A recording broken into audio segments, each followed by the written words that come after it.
Praise lord. అందరికీ దివ్య ప్రసాద మహోత్సవ శుభాకాంక్షలు. దేవుడు దివ్య ప్రసాదంను స్థాపించుటకు గల 3 ముఖ్య ఉద్దేశములు ఉన్నాయి. అది ఏంటంటే, మొదటిది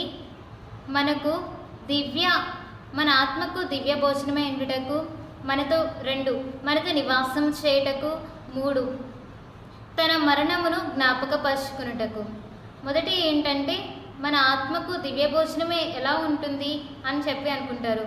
చూడండి, మన శరీరానికి మనం ఆహారం ఎలా అయితే బలము కోసం తింటామో స్వీకరిస్తామో, అదేవిధంగా మన ఆత్మకు దేవుని యొక్క దివ్య ప్రసాదము, దివ్య ఆత్మ, దివ్య శరీరము, దివ్య రక్తము, దైవ స్వభావము, ఇవన్నీ కూడా మన ఆత్మకు శక్తి కోసము ఈ యొక్క దివ్య భోజనమును మన ఆత్మకు దేవుడు ప్రసాదిస్తున్నాడు.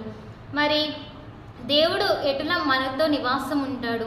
దేవుడు మన పాపాత్మలమైనటువంటి మనము పాపంలో పడుకోకుండా మనల్ని మంచి మార్గంలో నడిపించుటకు, ఎల్లప్పుడూ కూడా మనతో నివాసం ఉండుటకు దేవుడు ఈ యొక్క దివ్య ప్రసాదమును స్థాపించి ఉన్నారు.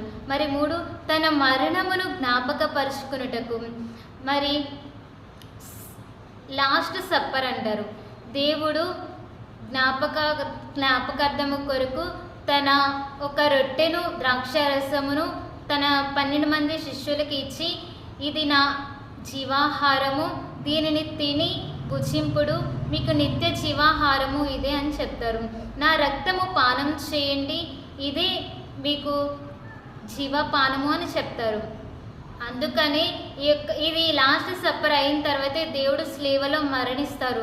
అందుకనే మనము ప్రతిరోజు కూడా దివ్య బలి పూజలో ఈ యొక్క దీనిని మనము దివ్య బలి ద్వారా దివ్య ప్రసాదమును స్వీకరిస్తూ ప్రతిరోజు కూడా దీనిని మనము జ్ఞాపకపరుచుకుంటాము. అందుకని దేవుడు ముఖ్య ఉద్దేశముతో ఈ యొక్క 3 కూడా మనసులో పెట్టుకుని దేవుడు ఈ యొక్క ముఖ్య ఉద్దేశంతో దివ్య ప్రసాదంను స్థాపించి ఉన్నారు. దివ్య ప్రసాదం అనగా ఏంటి?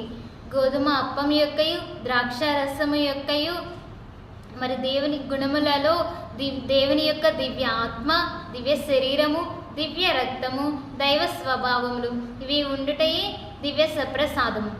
దివ్య ప్రసాదంలో అప్పము ఉంటుందా? అప్పము ఉండదు. అది గుణములు రుచి ఉన్నచో అప్పము దేవుని యొక్క దివ్య శరీరము, దివ్య రక్తముగా మారుతుంది.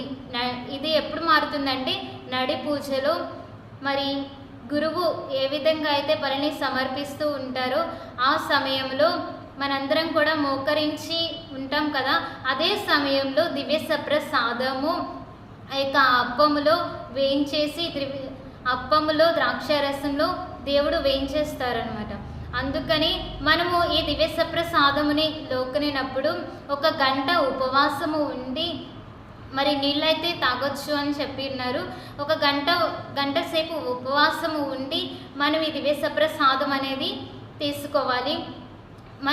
దివ్య ప్రసాదం తీసుకున్న తర్వాత మనలోనికి ఆ దివ్య శరీర రక్తములను ఆహ్వానించిన తర్వాత మన స్థలంలో కూర్చుని మనలో వేయించేసినటువంటి దేవుణ్ణి ప్రార్థన చేసుకుని, దేవుణ్ణి స్తుతించి, మీకు ఏదైతే మేలులు కావాలో, అవసరతలు కావాలో దేవుణ్ణి అడగాలి. ఆనాడు ప్రజలకు దేవుడు మన్నా భోజనమును ప్రసాదించాడు.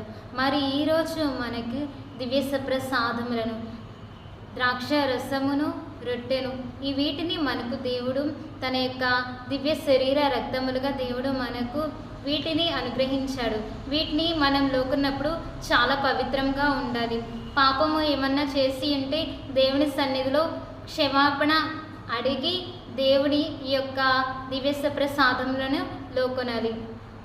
దివ్య ప్రసాదంలో లోకొనిన తర్వాత దేవుడు మనలోనికి వేయించేస్తారు. కాబట్టి మనం ఎప్పుడూ కూడా పరిశుద్ధంగా దేవుని వలె, దేవుని వారసులుగా మనము జీవించాలి.